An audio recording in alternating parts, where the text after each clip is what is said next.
નવી જનરેશન તંબાકુ અને સિગરેટને ક્યારેય હાથ પણ નહીં લગાવી શકે। મિત્રો, દુનિયાના ઘણા બધા દેશોમાં સ્મોક ફ્રી જનરેશન ઊભી કરવા માટેના પ્રયાસો થઈ રહ્યા છે, ત્યારે શું તમને લાગે છે કે ભારતમાં પણ આવું થવું જોઈએ? ગુજરાત સમાચારના ડિજિટલ પ્લેટફોર્મ્સ પર હું છું મયુર। આજે વાત કરીશું એક એવા દેશની કે જે ધીમે ધીમે ભવિષ્યની પેઢીઓ માટે સ્મોકિંગ સદંતર બંધ કરવા જઈ રહ્યો છે। મિત્રો, હું વાત કરવા જઈ રહ્યો છું યુનાઇટેડ કિંગડમની, કે જ્યાં 18 વર્ષથી ઓછી ઉંમરના બાળકો કે કિશોરો ક્યારેય સિગરેટ કે તંબાકુ ખરીદી નહીં શકે। અહીંની સરકારે ટોબેકો એન્ડ વેપ્સ બિલ એ સંસદના બંને ગૃહમાંથી પસાર કરી દીધું છે।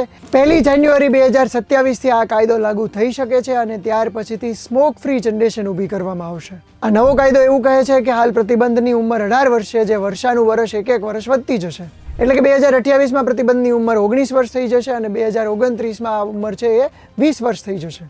એનો સીધો અર્થ એમ થાય કે 1 જાન્યુઆરી 2009 પછી જન્મેલા કોઈ પણ બાળકો કે પછી કોઈ પણ કિશોર છે એ ક્યારેય સ્મોકિંગ નહીં કરી શકે। આ સિવાય જે એડલ્ટ છે એમના સ્મોકિંગ ઉપર પણ કડક નિયમો લગાવવામાં આવ્યા છે। સ્કૂલ, હોસ્પિટલ કે પછી બાળકોની રમવાની જગ્યાએ સ્મોકિંગ નહીં કરી શકાય। ઇન્ડોરમાં પણ ઘણી બધી જગ્યાએ રિસ્ટ્રિક્શન લગાવવામાં આવ્યા છે। આ સિવાય તંબાકુ કે સ્મોકિંગ માટેની કોઈ એડ કે પ્રમોશન નહીં કરી શકાય। યુકેની વસ્તી પ્રમાણે જે આંકડા છે એ ચિંતાજનક છે, કારણ કે એક વર્ષમાં 4 લાખ જેટલા લોકો સ્મોકિંગ કે તંબાકુના કારણે હોસ્પિટલમાં દાખલ થાય છે અને વર્ષે 60,000 જેટલા લોકો આ આદતોના કારણે એક કે પછી બીજી બીમારીથી જીવ ગુમાવે છે। આ પેશન્ટ્સની ટ્રીટમેન્ટમાં વર્ષે દાડે 3 અબજ યુરો જેટલી મોટી રકમ ખર્ચાઈ જાય છે અને આ પેશન્ટ્સની પ્રોડક્ટિવિટી કે પછી એમણે કરેલા ખર્ચા ગણીએ તો 21 થી 27 બિલિયન યુરો જેટલો ખર્ચ એ અર્થતંત્રને વર્ષે દાડે ભોગવવો પડે છે। એટલે તમે વિચારો કે એક દેશને વ્યસનોના કારણે કેટલું મોટું નુકસાન થાય છે।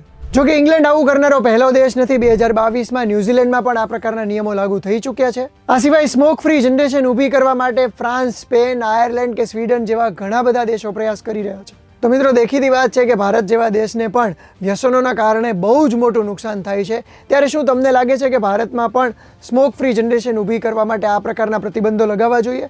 તમારો મત કોમેન્ટમાં હા કે ના લખીને જણાવજો અને આ પ્રકારના વિડીયોઝ જોવા માટે ગુજરાત સમાચાર જોતા રહેજો।